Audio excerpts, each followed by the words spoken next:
Di suatu pagi yang sejuk, sebuah toko buku yang dimiliki oleh seorang pemuda yang bernama Tom kedatangan pengunjung seorang cewek cantik. Cewek ini menanyakan judul sebuah novel yang gak pasaran, yang kemudian membuat Tom jadi tertarik melihat selera cewek tersebut. Kebetulan, Tom memiliki judul novel itu. Mereka pun berbincang, cewek ini rupanya seorang mahasiswi jurusan sastra di New York University dan sekarang lagi tahap beresin skripsi. Sehari-harinya dia aktif jadi pustakawati di perpus kampus. Tom makin terkesan. Melihat bahwa cewek ini datang sendiri, Tom mencoba-coba melepas umpan. Dia bilang kalau makanan Jepang di resto seberang rasanya enak punya. Tom mengajak cewek ini makan malam. Sang cewek pastinya kaget mendapat serangan dadakan. Ia tidak merespon ajakan tersebut, namun langsung aja hendak bayar. Ketika hendak bayar, ternyata kartu kreditnya bermasalah dan ia kekurangan bawa cash. Tom pastinya mencoba bersikap gentle. Dia menyuruh cewek ini untuk bawa bukunya saja biar nanti bayar belakangan. Sorenya ketika Tom hendak tutup, cewek tersebut datang dengan uang cash hutang beli buku tadi. Basa-basi sedikit, akhirnya cewek ini coba bahas ulang ajakan makan Tom tadi. Nama cewek ini adalah Sandra. Dia minta maaf karena tadi dia panik. Sandra menyatakan siap untuk ditraktir makan oleh Tom. Akhirnya jalanlah muda-mudi ini ke tempat yang dimaksud. Mereka pun berbincang dengan asik sambil menikmati sushi dan teriyaki. Sandra bilang bahwa ia seorang yatim piatu dan hanya punya seorang saudara kandung, seorang cowok yang bernama Jason. Dulu itu Sandra sering pindah dari satu panti asuhan ke panti asuhan lainnya sampai suatu saat ia ditampung oleh keluarga penyuka sastra. Itulah kenapa dia berkembang menjadi penggiat sastra. Maka dari itu selepas makan, Tom mengajak Sandra balik ke toko buku. Dia memberikan sebuah buku masterpiece terbitan edisi pertama. Sebuah buku koleksi yang mahal dan berharga. Sandra pun langsung meleleh dan berakhir pasangan ini kemana-mana terus berdua. Di kampus, di kosan Sandra maupun di mana-mana. Suatu malam, Tom yang sudah tidur terbangunkan oleh suara ribut di luar kamar. Ia melihat Sandra sedang berusaha menutup pintu yang hendak didobrak oleh seseorang dari luar. Keduanya sedang bertengkar. Cowok di luar itu memaki-maki Sandra karena tidak dibiarkan masuk. Setelah cowok itu pergi, Sandra pun menjelaskan kepada Tom bahwa yang tadi itu adalah Jason, abangnya, yang maksa minta uang. Tidak seperti dirinya, Jason ini kurang beruntung karena selalu dapat rumah penampung yang keluarganya hancur berantakan. Jadilah kelakuannya seperti sekarang ini, ikutan hancur berantakan. Namun walau bagaimanapun, ia tetap abang bagi Sandra dan Sandra tetap sayang kepada abangnya. Suatu malam, Sandra mulai minta agar sesekali mereka berakhir nginep di rumah Tom, gak melulu mojok di kamar kosannya. Tom terlihat agak kurang nyaman. Ia bilang dia gak enak karena suasana rumahnya tidak menyamankan. Ayahnya baru punya istri baru dan dari dulu ayahnya ini menganggap dirinya sebagai anak yang mengecewakan. Sandra pun memaklumi keadaan Romeo-nya itu. Suatu pagi seperti biasa, Tom mampir dulu ke kosannya Sandra, namun ia kaget ketika datang karena pintu dalam keadaan terbuka. Di dalam, rupanya kondisi Sandra sedang dalam masalah. Sandra kemudian cerita bahwa abangnya habis dihajar oleh debt collector karena hutang, dan kalau dalam 4 hari abangnya itu belum melunasi hutang tersebut, abangnya ini akan dibunuh. Namun Sandra merasa percuma juga kalau mau nolong Jason, karena kalau uangnya dikasih, ntar juga pasti dia kabur. Tom berpendapat bahwa Sandra tetap harus bantu Jason. Sandra bilang gak mungkin karena jumlah hutangnya ternyata sekitar $350.000. Mau rampok bank juga pasti uangnya tetap kurang. Akhirnya, Tom mencoba mengulurkan bantuan. Ia bersedia memberikan uang tersebut. Sandra pastinya kaget karena ini menyangkut uang $350.000, bukan uang cepet atau 2 cepet. Apalagi mereka ini sebetulnya baru dekat saja, belum jadi suami istri. Tersinggung dengan ucapan tersebut, Tom pun makin bersikeras untuk menawarkan bantuan karena walau bagaimanapun, Sandra is the best thing that ever happened to me. Esoknya, mereka pun janjian di sebuah tempat dan Tom memberikan sebuah tas travel yang berisi tumpukan uangnya. Mereka pun berpelukan dan janjian untuk ketemu lagi sorenya di resto Jepang tempat pertama mereka kencan. Untuk kemudian Sandra pun pergi mau mengurus urusan uang tersebut. Sorenya, Tom pun duduk sendiri di resto Jepang tersebut menunggui Sandra yang gak datang-datang. Dia langsung menyusul ke tempat kosannya, namun apa daya, Sandra sudah raib. Kita balik ke momen sebelum Tom berkenalan dengan cewek yang bernama Sandra tadi. Sebelum berkenalan dengan Tom, Sandra yang lebih suka dipanggil Sandy adalah seorang remaja homeless dengan predikat nakal. Suatu hari dia disuruh lapor kepada parole officer penggantinya di sebuah bar. Sandy belum pernah ketemu dengan polisi pengganti ini. Begitu masuk bar, dia sempat salah nyapa orang. Rupanya sang pengganti ini adalah seorang polisi wanita. Tante LaRusso bilang bahwa Mr. Smith sedang berhalangan hadir. Sebagai polisi parole officer, Tante LaRusso kemudian menanyakan kondisi Sandy terkini. Sandy bilang bahwa ia sudah bersih dan masih bekerja seperti yang disyaratkan agar gak dijebloskan ke penjara. Namun ternyata Sandy ini bohong. Tante LaRusso sudah tahu bahwa Sandy udah sebulan itu bolos kerja dan parahnya sekarang pun si Sandy ini baru habis ngesep genjos. Biar nggak dihukum, Sandy kemudian menawarkan uang buat Tante LaRusso yang mana kemudian ditolak mentah-mentah. Tante LaRusso malah mengancam akan lebih menghukum berat Sandy. Kemudian, orang yang tadi korban sapa salah alamat datang ikutan nimbrung. Menurutnya bahwa Tante LaRusso sedang mencoba menekan Sandy. Untuk itu, ia pun mencoba menawarkan bantuan. Max, si orang ini, mengeluarkan semua uang cash yang ia pegang beserta 1 jam Rolex Submarine untuk meloloskan Sandy.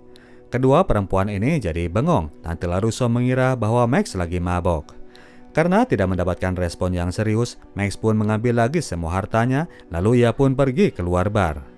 Tante LaRusso langsung menyusulnya keluar. Max yang sudah mau masuk mobil ini, ia ajak lagi untuk masuk bar. Tante LaRusso ini ternyata gak bersih-bersih amat. Dia pun melakukan deal-dealan dengan Max. Tante LaRusso yang ngiler melihat jam tangan tadi menawarkan agar Max melepas jam tangannya sebagai penebus Sandy. Disepakati kemudian bahwa Max akan memberikan jam tangannya yang seharga $8.000 itu untuk ditebus dengan harga $1.500 saja oleh Tante LaRusso. Setelah itu, Tante LaRusso pun pergi tidak lagi mempedulikan Sandy. Max kemudian mengajak Sandy keluar bar. Ia pun masuk mobil dan mengambil lagi jam tangannya yang asli yang tadi sebelumnya sempat ia tukar dengan jam palsu yang kemudian dia berikan kepada LaRusso. Si Max ini ternyata seorang tukang tipu. Ia kemudian mengajak Sandy masuk ke dalam mobil. Katanya dia pengen ngasih jatah bagian uang buat Sandy. Sambil takut-takut dan mengancam akan membacok Max kalau cowok ini macam-macam, Sandy pun masuk ke mobilnya Max. Max membawa Sandy ke apartemennya. Max menawarkan Sandy untuk tinggal di sana dengan syarat Sandy ini harus kerja kepadanya. Daripada tidur di jalanan, Sandy akhirnya memilih tinggal di apartemen itu meskipun harus tidur di atas sofa. Pagi-paginya saat Sandy baru bangun, Max melakukan sebuah akting yang sempat membuat Sandy tertipu. Max ingin agar Sandy juga bisa melakukannya, berakting, berpura-pura sampai bikin orang 100% percaya. Max memberikan Sandy setumpukan dokumen dan menyuruhnya untuk membaca semuanya. Ngomong kasar kena hukuman $100 dan mulai saat itu nama panggilannya adalah Sandra. Malamnya ketika Max pulang ke apartemen, ia menemukan Sandy lagi fly di kamar mandi. Sebagai hukuman, Max pun mengusir Sandy keluar apartemen. Sandy atau Sandra ini ngemis-ngemis minta dimaafkan sampai ia berjanji bahwa dia gak akan lagi pakai narkoboy. Max pun membuka pintu. Dia bilang bahwa dia butuh Sandra dalam kondisi bersih. Dari situ, Sandra pun mulai ikut dengan program Max untuk membuat identitas baru, seorang Sandra yang ia perkenalkan kemudian kepada Tom. Sandra menghafal quotes-quotes dari novel terkemuka dan menghafal asal-usul yang sudah dikarang Max untuk dirinya. Asal sekolah, hobi dan sebagainya, dan juga Jason, kakak kandung fiktif yang punya masalah hutang. Suatu malam, Max mengajak Sandra makan di restoran. Katanya dalam rangka merayakan ulang tahun dirinya. Mereka pun makan di restoran hotel yang classy dengan berdandan classy pula. Di tengah acara makan, Max kemudian memberikan tantangan. Sandra harus bisa membuat lelaki yang lagi duduk di bar agar mengajaknya masuk ke dalam kamar. Sandra pun langsung kaget, namun melihat tampang serius Max, ia tahu bahwa dia lagi diuji. Sandra pun menghampiri si om itu di meja bar dan memulai perbincangan. Orang ini awalnya seperti ogah-ogahan, namun pada akhirnya mereka pun berakhir jalan bareng menuju kamar. Masuk ke dalam kamar, sang om sudah hendak beraksi dan Sandra pun mulai bereaksi. Tiba-tiba seseorang menggedor pintu kamar kencang-kencang. Max yang ternyata datang pura-pura jadi mantan yang jealous karena melihat Sandra masuk ke dalam kamar. Max membuat kegaduhan sehingga membuat si om itu jadi ngeri. Pada akhirnya, Sandra pun membujuk si om agar nunggu dulu di lobi sementara dirinya terlebih dahulu menjinakkan sang mantan. Sandra pun sangat gembira ia lolos ujian pertamanya dan Max tidak membuat aksi itu hanya sekedar momen ujian. Dia masuk ke dalam kamar dan merampok uang cash yang berhasil ia temukan. Aksi Max yang bandel ini membuat Sandra jadi sedikit sange. Pasangan guru murid ini pun berakhir menjadi partner in crime. Oke, biar cerita tambah bikin penasaran, kita kulik lagi latar belakang Max sebelum ketemu dengan Sandra.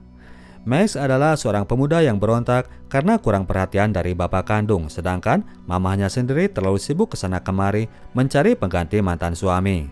Kali ini mamahnya itu menjalin hubungan dengan seorang pria kaya raya yang sudah tua renta. Max makin sebel melihat tingkah emaknya. Setelah dicoba dibujuk dan disadarkan, Max akhirnya mau menjinak dan bersedia tinggal di apartemen mewah itu. Esok paginya kepada Richard Hobbs, suami barunya, Madeleine sang ibu menjelaskan bahwa dia dulu memang nikah muda dan kelakuan Max jadi kacau sepeninggal ayahnya. Max kemudian muncul lalu meminta maaf atas kelakuannya tadi malam. Kepada Mr. Richard Hobbs, suami baru ibunya, Max pun meminta permakluman. Mr. Hobbs kemudian mengundang Max untuk ikut acara amal nanti malam. Sebagai keluarga baru, dia mulai mengajak Max untuk tampil bersama ke depan publik. Namun Max yang masih sungkan ini menolaknya, ia memilih untuk stay di rumah aja. Pasutri baru ini memang langsung terlihat mesra. Mr. Hobbs sang milioner terlihat ngebat banget sama Madeleine. Dia gemes pengen segera ngebejek-bejek istrinya itu di rumah. Namun ketika tiba di rumah, suasana asik yang didambah ternyata tidak terwujud karena saat itu seorang polisi sedang berada menginterogasi Max. Katanya si Max ini kena tangkap tangan lagi beli narkoba dari dirinya yang seorang polisi undercover. Suasana pun jadi ribut karena Max mencoba untuk berontak.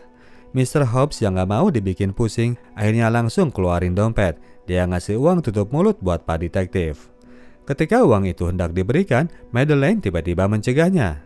Dia curiga bahwa polisi ini adalah polisi gadungan teman Max sendiri. Setelah didesak, kedua pemuda ini akhirnya mengakui. Cuek saja mereka meminta maaf bahwa tadi mereka cuma bercanda doang. Sang polisi gadungan ini pun keluar dan Madeleine langsung menampar Max karena kelakuannya barusan. Madeleine merasa sudah dibikin malu di hadapan suami barunya. Dia pun langsung mengusir Max dari rumah. Esok paginya Madeleine menghampiri Max di sebuah apartemen dan langsung meminta maaf karena tadi malam sudah menamparnya.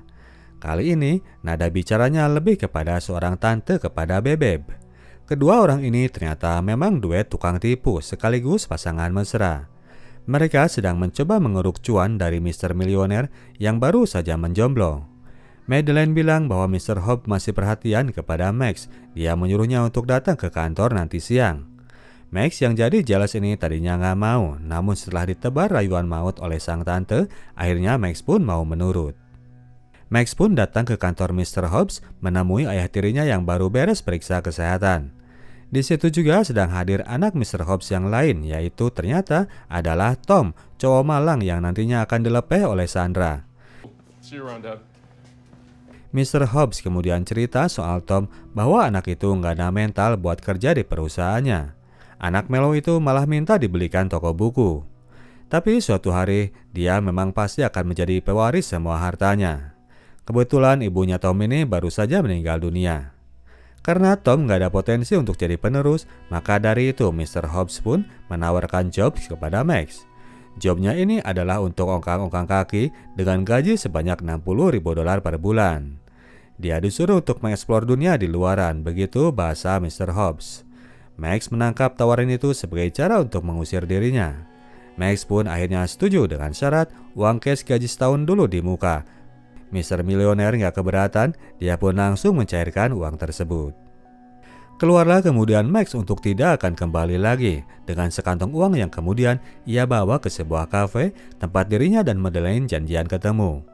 Si polisi gadungan tadi juga adalah salah seorang dari anggota komplotan itu. Ketiga tukang tipu ini merayakannya dengan sukacita. Sukacita yang tidak akan bertahan lama.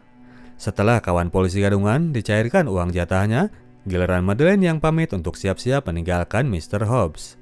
Dia bilang bahwa dirinya akan mengarang cerita bahwa tantenya yang di Cilengsi lagi sakit sebagai alasan kabur. Sore harinya Madeleine menelepon Max dari rumah suami barunya itu. Ia bilang bahwa dirinya merelakan uang tadi sepenuhnya milik Max. Namun ternyata alih-alih packing untuk kabur, Madeleine malah membuat keputusan untuk stay jadi istri Mr. Hobbs. Dia bilang bahwa milioner kaya ini benar-benar cinta kepadanya dan dia pun sudah bosan jadi tukang tipu, nongkrong di bar seharian. Max yang jealous berat ini mencoba bersikap cool. Dia mewanti-wanti bahwa keputusan Madeleine terlalu beresiko. Suatu saat ia pun pasti akan lengah. Namun sang perayu jempolan ini sudah terlalu pede dengan dirinya. Madeleine yakin bahwa dia akan selalu bisa lolos dengan tipu dayanya. Yang lebih parah kemudian, Madeleine ternyata telah melaporkan Max ke polisi dan saat itu para polisi sudah berada di depan pintu apartemen Max. Madeleine menyarankan agar Max segera kabur. Sadar bahwa dirinya sudah dimanfaatkan oleh Maddie, Max pun gak mencoba untuk membujuk lagi. Dengan sekoper uang tadi, Max pun kabur lewat pintu belakang. Beberapa waktu kemudian, Madeleine harus menyiapkan diri untuk menghadapi sebuah momen yang sangat penting. Momen di mana orang-orang akan hadir untuk melayat dirinya yang baru ditinggal suami. Tidak lama setelah Madeleine melepeh Max, ternyata kemudian Mr. Hobbs meninggal mendadak karena sakit. Setelah menemui para tamu, Pak pengacara kemudian meminta dirinya dan Tom untuk masuk ke ruang pribadi. Di sini, Pak pengacara memberitahukan surat wasiat yang telah dibuat oleh mendiang Mr. Hobbs. Sang milioner ternyata telah memutuskan untuk melimpahkan semua hartanya kepada sang istri. Tom yang sudah nyuri uang $350.000 dari rekening ayahnya telah dihukum dengan tidak diberikan apapun. Anak kandungnya ini cuma dikasih jatah untuk menjadi pengurus yayasan donasi. Tom yang akan berperan sebagai ketua, namun tetap yang duduk sebagai trustee adalah Madeleine sendiri. Madeleine pun pura-pura merasa nggak enak sama Tom. Dia bilang bahwa dia tetap bersedia membantunya dan bahkan menawarkan Tom untuk tinggal di apartemen itu. Tom yang masih kesal ini nggak begitu menanggapi. Dia pun keluar dari ruangan. Saat sendiri itulah Madeleine mulai membuka topengnya. Dia bersorak cihui karena misinya telah berhasil. Madeleine pun mulai bisa menikmati hasil operasinya, belanja-belanja di butik-butik mahal. Saat dirinya pulang, di apartemen sudah hadir beberapa orang yang katanya dari agensi keamanan langganan mendiang Mr. Hobbs. Tom yang ternyata telah memanggil mereka yang ditugaskan untuk mengusut kasus Sandra. Mr. Braddock saat itu datang dengan hasil temuannya. Mereka telah menemukan jati diri Sandra yang sesungguhnya dan Tom meng-ACC hasil temuan tersebut. Namun ada satu hal yang jadi kecurigaan Mr. Braddock melihat modus operasinya. Dia yakin bahwa Sandra tidak sendiri dalam melakukan operasinya. Pasti ada orang lain di balik Sandra. Madeleine mulai tertegun mendengar pernyataan Braddock.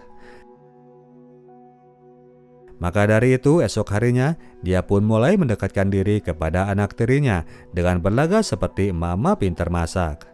Madeleine membuatkan makanan untuk Tom dan mengajaknya untuk bicara.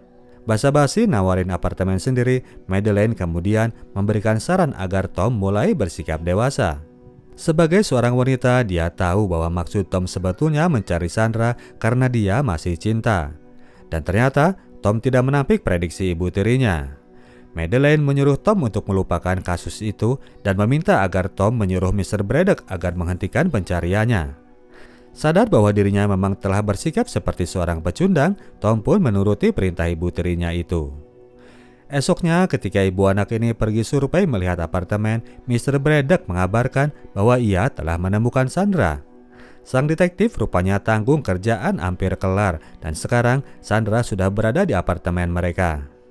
Tiba di apartemen, Braddock menjelaskan bahwa kondisi Sandra sekarang sudah kusut. Dia sedang dalam keadaan pakau narkoba. Namun saat itu dia sudah dibius sehingga masih aman untuk ditemui oleh Tom. Madeleine jadi was-was melihat perkembangan ini. Beberapa waktu kemudian, Tom pun keluar dari kamar Sandra. Dia bilang bahwa Sandra sudah menceritakan semuanya, bahwa ia sudah diperalat oleh seorang pria dan diajari segalanya tentang hal tipu-menipu. Namun kini lelaki itu sudah melepeh Sandra. Sandra sendiri sampai saat itu masih belum menyebutkan nama orang tersebut. Madeleine makin merasa cemas. Tom kemudian membuat keputusan yang membuat Madeleine makin was-was. Dia bilang bahwa dia akan membiarkan Sandra tinggal di rumah mereka selamanya. Madeleine pun kaget dan langsung mencegahnya. Seorang jangki nggak bisa dipercaya, ntar pasti dia bakalan nipu lagi. Akhirnya sang ibu tiri pun pergi ke kamar untuk menemui Sandra. Madeleine membangunkan Sandra yang memang kini terlihat lebih kusut. Dia coba bersikap seperti seorang nyonya, namun Sandra nggak mau tertipu. Dia bilang bahwa ia sudah tahu jati diri Madeleine yang sesungguhnya, informasi dari Max. Ia juga tahu bahwa Madeleine sempat membuang Max lalu menariknya lagi untuk minta bantu menyingkirkan anak tunggal seorang milioner tua dari daftar warisan. Madeleine pun akhirnya langsung to the point. Ia menanyakan jumlah cuan yang diinginkan oleh Sandra. Sandra ternyata nggak ingin apa-apa dari Madeleine. Dia hanya ingin ketemu dengan Max yang sudah melepehnya. Sandra menuntut agar Madeleine mencarikan Max untuk dirinya. Kalau tidak, dia akan umbar jati diri Madeleine kepada orang-orang di ruang sebelah. Pada akhirnya, Madeleine pun jadi sibuk untuk menghubungi Max, menceritakan masalah Sandra, dan meminta agar Max mengontak balik. Namun setelah beberapa hari, Max ternyata tidak kunjung mengontak balik, dan Sandra mulai histeris karena pakau narkoba dan rasa rindunya kepada sang guru tipu. Madeleine pun makin cemas. Suatu hari pada akhirnya muncullah telepon dari Max. Menyadari bahwa dirinya kini sudah desperate, Madeleine memohon agar Max mau kembali kepada dirinya untuk membereskan masalah Sandra. Diajaklah kemudian Sandra oleh Madeleine untuk menemui Max di sebuah tempat. Jalanlah mereka ke sebuah tempat yang sepi di mana Max sudah menunggu. Ketika bertemu dengan Max, Sandra langsung melampiaskan kemarahannya dan menanyakan perasaan Max kepada dirinya. Max ternyata tidak merasakan apapun. Saat itu, tiba-tiba beberapa mobil datang ke tempat tersebut. Tom bersama rombongan Mr. Braddock ternyata sudah membuntuti. Mr. Braddock datang dengan tuduhan bahwa Madeleine sudah memperalat kedua muda-mudi itu untuk menyingkirkan Tom dari daftar surat wasiat. Madeleine pastinya tetap membela diri. Surat wasiat itu sudah sah ditetapkan di meja pengacara. Di sini Tom mulai emosi. Sekonyong-konyong dia menarik pistol dari saku Mr. Braddock untuk menodong Sandra dan Madeleine. Suasana pun sempat panik ketika Tom mulai mengokang pistolnya. Dia ternyata lebih ingin menghabisi sang ibu tiri ketimbang Sandra. Sandra mencoba mencegah aksi tembak-menembak dengan menjatuhkan pistol tersebut, yang mana pistol itu kemudian jatuh ke dekat ibu tiri. Madeleine pun meraih pistol itu dan balik menodong semuanya. Tom yang sudah frustrasi akhirnya mendekatkan pistol di tangan Madeleine ke dadanya, lalu sekonyong-konyong menarik pelatuknya. Tom pun mati terbunuh tembakan pistol tersebut. Semua orang pun jadi kaget dan Mr. Braddock menyalahkan insiden itu kepada Madeleine. Dia menuduh Madeleine yang sengaja menarik pelatuknya. Seorang rekan mengancam akan melaporkan kejadian itu kepada pihak berwenang. Madeleine pun jadi panik. Sadar bahwa posisinya semakin terpojokan karena sidik jari di pistol pun terdapat sidik jari miliknya, akhirnya Madeleine menawarkan sebuah solusi. Sang ibu tiri akan mengembalikan semua hartanya kepada yayasan asalkan Mr. Braddock tidak jadi melapor polisi. Mr. Braddock yang berpikiran daripada uang itu masih tetap di tangan penipu, akhirnya memilih setidaknya uang itu bisa selamat kembali ke pihak pemiliknya meskipun sekarang pemiliknya itu sudah tiada. Ia pun mengizinkan Madeleine untuk menelepon pengacaranya. Madeleine saat itu juga meminta sang pengacara agar mentransfer semua uangnya ke rekening milik yayasan. Setelah itu, Mr. Braddock pun menggiring ketiga penipu ini ke bandara agar mereka kabur secepatnya. Untuk selanjutnya, Mr. Braddock dan kawan-kawan akan mengatur skenario kematian Tom seperti sebuah perampokan. Saat sedang berada di pesawat, Madeleine sempat bicara kepada Max bahwa sebetulnya uang itu masih aman jadi miliknya karena menurut peraturan, ketika ketua yayasan meninggal, maka semua aset yayasan akan berada pada pihak trustee, yang mana dalam hal ini adalah Madeleine sendiri. Sementara Madeleine makin bangga akan skillnya sebagai tukang tipu jempolan, Sandra malah muak karena keduanya masih ngomongin uang di momen meninggalnya Tom. Sandra pun pergi ke toilet hendak menenangkan diri. Kesal melihat murid Max yang masih terus mellow, Madeleine pun menyuruh Max agar suatu saat mereka menyingkirkan Sandra. Saat itulah nggak sadar, Madeleine melihat noda darah Tom di kemejanya. Ternyata noda itu sudah meluntur. Madeleine jadi heran karena noda darah nggak cepat luntur. Insting tukang tipunya kemudian berbicara. Dia sadar bahwa dia telah tertipu. Tom pasti masih hidup. Madeleine kemudian menuduh Max sebagai biang semuanya, sementara Max sendiri heran nggak tahu apa-apa. Barulah kemudian terfikirkan bahwa biang penipunya pasti adalah Sandra. Madeleine kemudian memeriksa ke toilet dan Sandra pun sudah nggak ada. Sandra saat itu memang sudah turun dari pesawat setelah beres dengan skema penipuannya tersebut. Sang murid kini telah berhasil menipu balik 2 orang master tipu.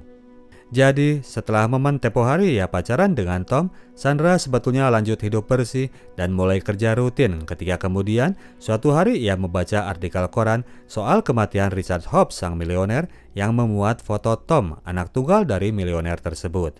Sandra jadi merasa makin gak tega, ia pun datang dan membuat pengakuan kepada Tom. Mereka pun berakhir muncul dengan rencana balas dendam karena saat itu Sandra memang sudah ditinggal oleh Max. Sandra kemudian datang kepada Tipsy sang polisi gadungan untuk memakai jasanya. Tipsy lah yang membawa Mr. Braddock dan kawan-kawan yang mana mereka semua adalah kelompok tukang tipu. Mereka lalu merencanakan aksi tipu-tipu yang akan mereka lakukan kepada Madeleine bersama Max. Semuanya mereka latih dari soal adegan tembakan hingga ke adegan terlemparnya pistol dari tangan Tom. Sekarang terbukti bahwa para murid sudah menang dan para guru diterbangkan ke daerah luar dengan tidak mengantongi uang sepeser pun. Setelah mencairkan gaji semua personal dari operasi kemarin, Tom pun melanjutkan kehidupannya menjadi seorang milioner muda dan Sandra yang memang kini sudah bersih tetap ia simpan untuk menjadi partnernya makan sushi dan teriyaki. Oke, demikianlah ceritanya bro dan sis. Kita tim Sinotok cabut dulu. Sampai jumpa di video kita selanjutnya. Ciao.